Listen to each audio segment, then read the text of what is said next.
What's going on, you guys?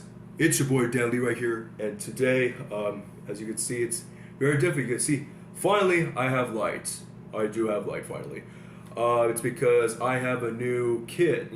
Finally I have light, so I can make videos at night. And hey, I like this. This is really cool. This is really, really, really cool. So, since it's nighttime, I want to try to, do something scary, like watch something that's scary, not like as in scary, but something that gives you like the chills, if you know what I'm saying. Also, before we start this video, make sure to hit the like button and also subscribe for more videos on. And guys, we are close to 300 subscribers. Thank you guys so much. You guys are the best. I can count on you guys. And also turn on the post notifications so you don't miss any of my future videos, and also share my videos with your friends or family, so that also encourage them to subscribe as well. So anyways, guys, we're gonna be watching 9 times the world was almost destroyed. Ooh. I'm pretty sure some of you guys might have seen the video.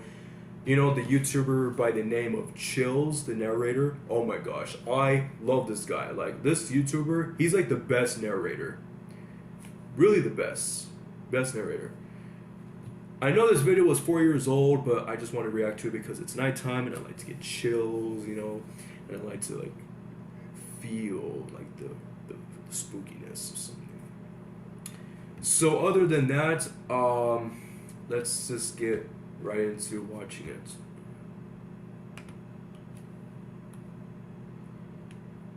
Oh. It's loading right now, guys. Don't worry about it. There we go. Chills. Number 9, Y2K.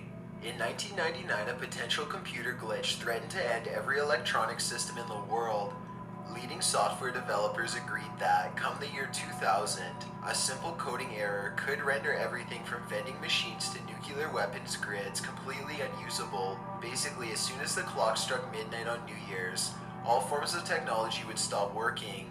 The Y2K bug came to light after computer programmers realized that most microchips only use 2 digits to represent the year. So, for example, microchips would typically shorten the year 1999 to just 99 in order to save memory.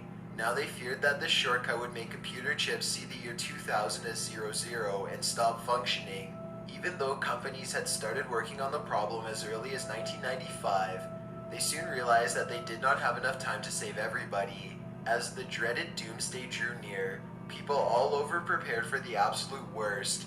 While some laughed it off as a hoax, many started to stockpile food, water, weapons, and ammunition in huge underground bunkers or inside of gated communities that were far away from society.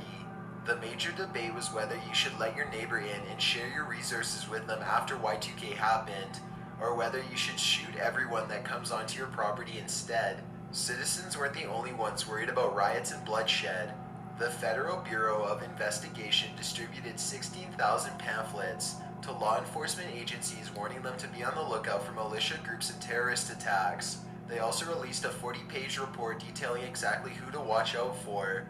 Meanwhile, the Chamber of Commerce worried about a complete economic meltdown that would happen when people withdrew all of their money from the banks at once. In the end, Y2K did cause some damage, but nothing like what people were expecting. 3 of Japan's nuclear power plants malfunctioned, and 3 more nuclear power plants in South Carolina, Georgia, and Pennsylvania all shut down too, though the US government wouldn't admit that it was from Y2K. In total, the United States government spent about $9 billion to correct the problem, and non-government companies spent an additional $91 billion more to fix it themselves. Still, no one who lived through the Y2K scare will ever forget the time when they seriously had to consider shooting their neighbor. Number 8, the Korean War. In the 1950s, Korea was split into 2 by a brutal civil war between the North and the South. Without getting too much into it, I wasn't even born in the year South 2000. Korea in 1950, and other superpowers started to get involved. North Korea was backed by the Soviet Union and China, and South Korea was backed by the United States, it almost went nuclear. That's because General MacArthur had some extremely risky defensive plans. If the 200,000 Chinese troops marched over the South Korean border to invade, he intended to use nuclear weapons against them. All of this was far from just talk. President Truman sent no less than 9 atomic bombs to the military for MacArthur to use however the general deemed fit. By the time they arrived, however, the war was already over. This was all kept a secret until the information was declassified just 6 years ago. Who knows what the consequences would have been if the United States had attacked Chinese troops with nuclear weapons. It would have probably triggered World War III and possibly spelled the end of the world. Oh yeah. Number 7, the Comet of 1883. It would definitely For trigger 2 World August War nights in a III row if in the late 1800s, that astronomer ever happened. Jose Baunilla recorded a strange series of sightings. Using a special telescope in his small Mexican observatory, Jose claims to have seen about 450 mysterious objects streak across the night sky. The picture he took has been called everything from a UFO to a speck of dust, but now researchers think he could have been witnessing an event that nearly ended the world. Using modern technology, a research team from the National Autonomous University of Mexico believes Jose observed the freshly broken up pieces of a comet large enough to destroy all life on Earth. According to their calculations, the 450 objects that Jose saw were between 150 and 2,500 feet wide each, and they narrowly avoided Earth by as little as 335 miles. If all of the pieces were still together, and if its path was slightly different, the impact would have been worse than the comet that wiped out the dinosaurs. Critics quickly point out that no other astronomers saw the comet shower on those days. The impact would have been University of worse Mexico than the research team has comet an answer for impact that wiped out the Apparently, the dinosaurs. Earth's orbit can affect what you see in space.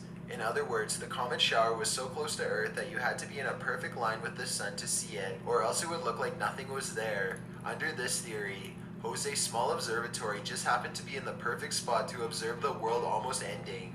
Number 6, the Carrington Event. On one summer day in 1859, the surface of the sun erupted with the force of 10 billion atomic bombs. This radioactive explosion, otherwise known as a solar flare, sent massive amounts of energy from the sun directly to the Earth, and no one would be the same after. The Carrington Event was so bad that it jammed electronics equipment all over the world. But the magnetic energy didn't just cause the equipment to simply fail, it made sparks and flames shoot out. One telegraph operator in Washington, D.C. was severely injured after a bolt of fire struck him in the middle of his forehead. Even the telegraph paper itself would literally explode due to a chemical reaction.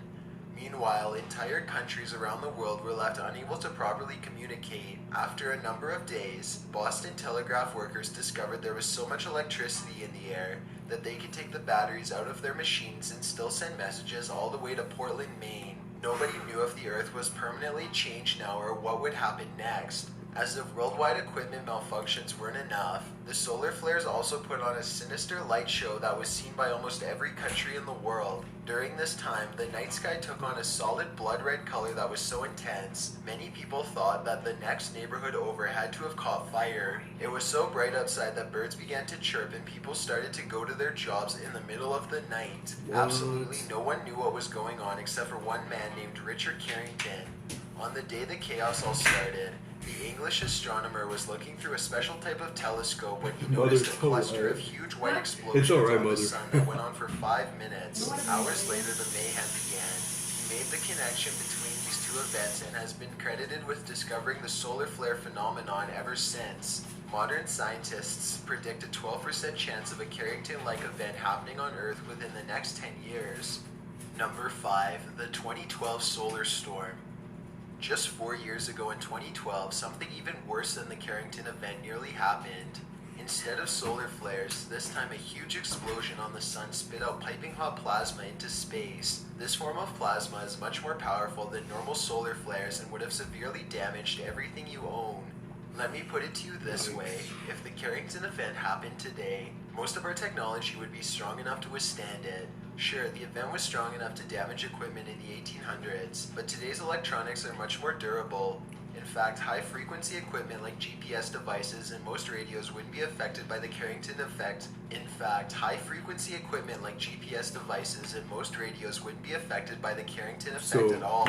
This don't mind plasma, everyone, on the other hand, don't mind would my destroy mother. everything that plugs into a wall socket. As one NASA scientist puts it, by that he means everything from hospital equipment to working toilets would become a thing of the past. No country would be safe. Furthermore, an official NASA report says that the event would have caused about $1 trillion worth of damage and taken years to recover from. They compare it to a huge meteor hitting Earth. So why didn't we get nailed with plasma in 2012? Well, the only reason you are able to even watch this YouTube video is because the sun was facing away from Earth when the explosion happened. Instead of traveling towards Earth, the plasma went in the completely opposite direction. If the explosion had happened just 7 days earlier, however, Earth would have been directly in the line of fire.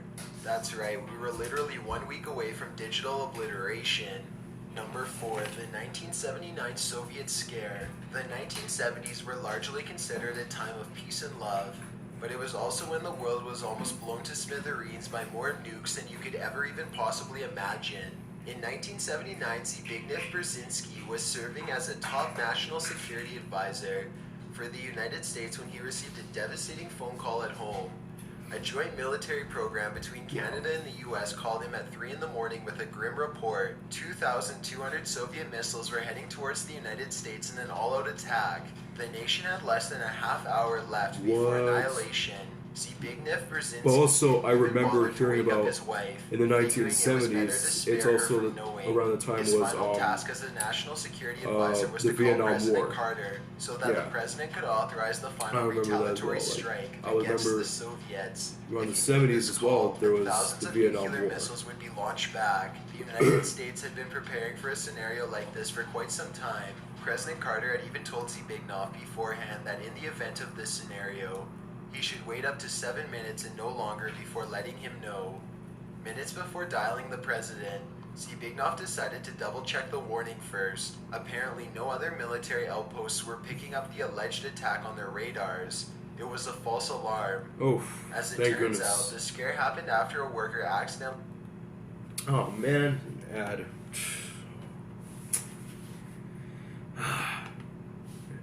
booted up a training program that simulated a Russian nuclear attack on America. This computer was hooked up to the nation's defensive network grid, where it was then perceived as a real threat. The rush of relief that Zbigniew felt must have nuclear been weapons measured. are scary. If the United States Nuclear had mistakenly weapons are like launched thousands of a atomic big bombs at threat. Soviet Russia, then the nuclear fallout not only would have destroyed the two countries, but it would have covered the entire Earth.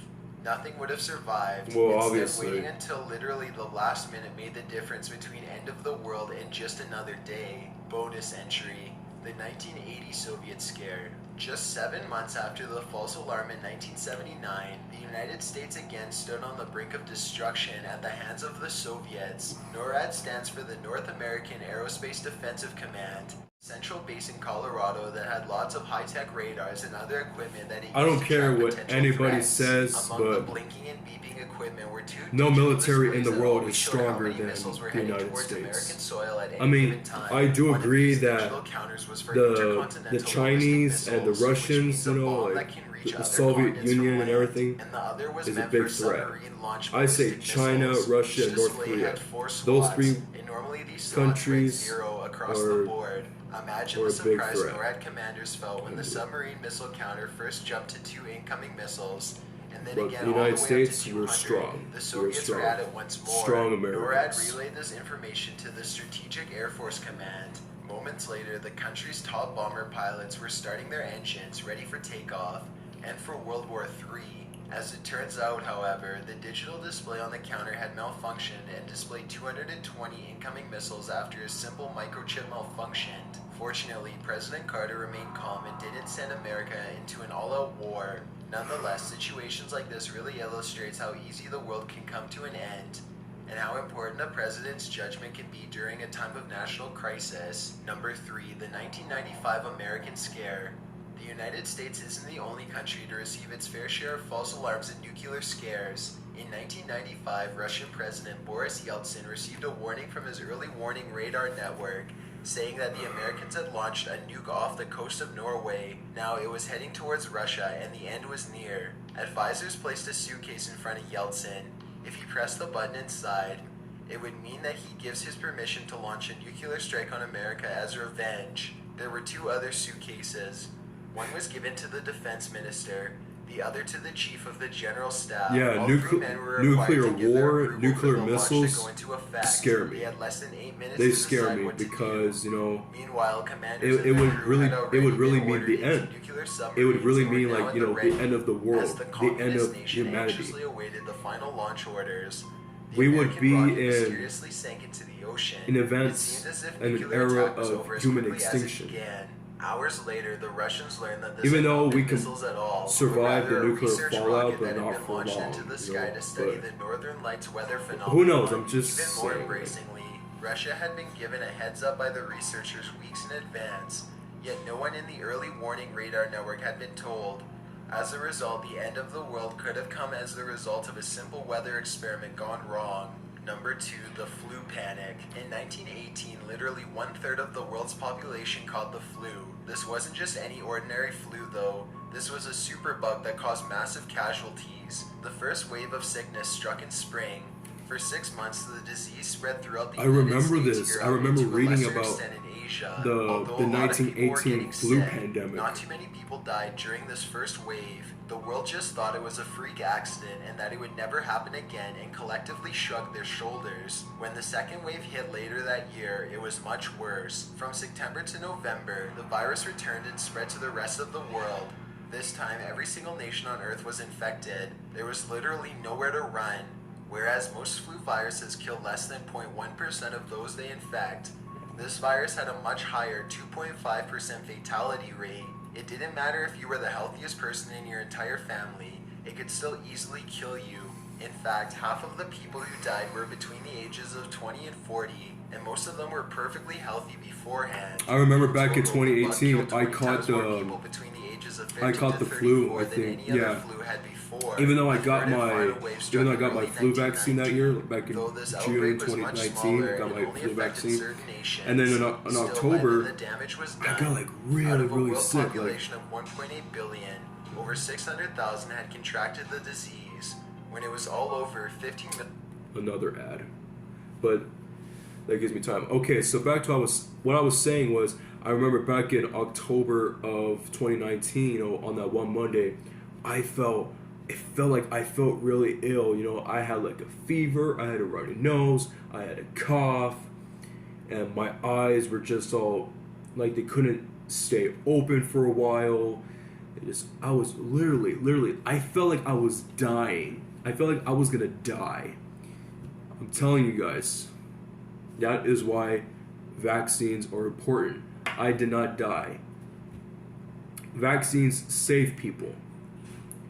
Vaccines protect you from dying or being hospitalized.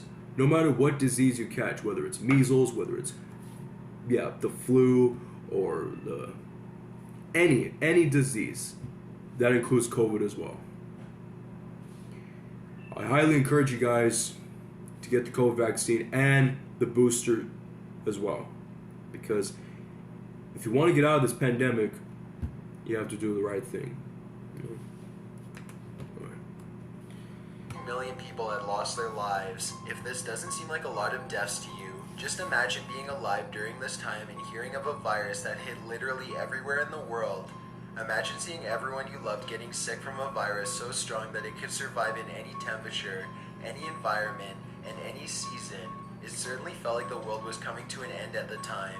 Now scientists have identified 4 types of flu viruses: type A, type B, type C, and type D. A and B are serious. C is more like a cold virus, and D is a type of flu that usually only affects cattle. The superbug that struck in 1918 was so strong, traces of its DNA has been found in nearly every influenza type A outbreak ever since. That's how effective it was. This virus was such a menace that it wasn't replaced by a different type of flu strand until the 1950s. Scientists have no idea why the 1918 virus was able to spread so rapidly, or why it came in 3 massive waves to take over the world. If a similar outbreak were to happen again today, even all of our modern technology would not be able to completely stop it. Scientists think that a new outbreak of this virus would still most likely kill more than 100 million people throughout the world, and if the virus were to ever evolve into something stronger, we might not be so lucky next time. We're here, guys. Before we get to number 1, like, if you've ever been curious, this video came out in 4 years ago. Then follow me on Instagram so at Dylan is 4 years later, I also have a COVID Twitter came. at YT COVID where I is post here. video updates. I Man, really appreciate it's if crazy. you followed me and It's feel crazy free to that send things me can be if you have any predicted questions or things can suggestions. happen Number like 1, the Black Plague. In 1347, 12 trading ships arrived at a seaport in Italy. The crew inside were mostly dead, but those still alive seemed more like wounded animals more than men. They boiled with fever, vomited from food, and screamed in pain. Worst of all, huge boils covered their skin. Not red, but pure black, constantly oozing blood and pus. Italy quickly cast the ships back to sea.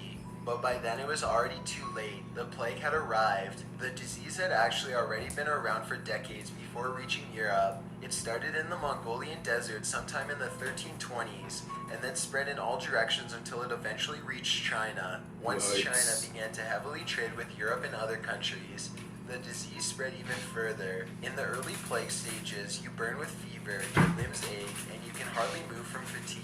A short time later, your neck, groin, and armpits all swell miserably and turn black. You start to vomit blood as you become hysteric and go insane. Death comes in less than 1 week when the glands inside of your swollen neck finally burst open. In just 5 years, by 1351, every single European nation was infected. Corpses piled high in the streets and mixed in with the sick.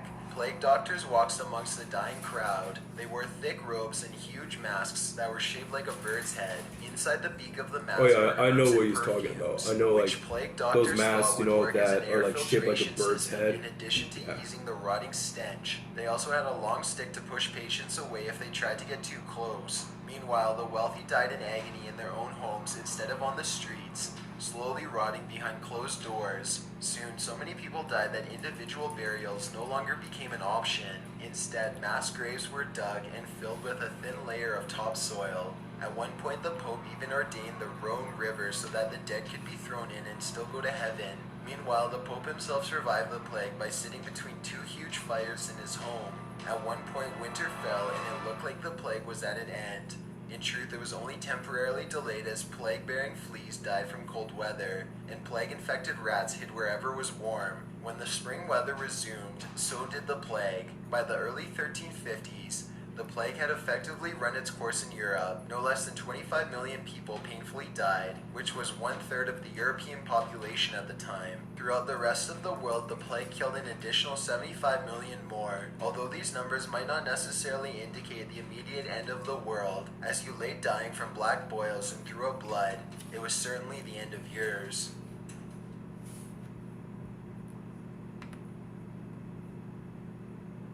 Wow. That was really chilling. Wow. Freaking goodness, man. Okay, I gotta say, number 1 and number 2, I believe, is the scariest. I mean, you know, that also includes, you know, like the scare, you know, about, like, you know, nuclear weapons, you know, that how some of... Oh, sorry guys, I don't know what just happened to my camera, but I'm not sure. But back to what I was saying, number 1 and number 2 are the scariest, but and let me see. Woo, yeah, this camera is, well, not the camera, this kit that I'm using is awesome, literally freaking awesome.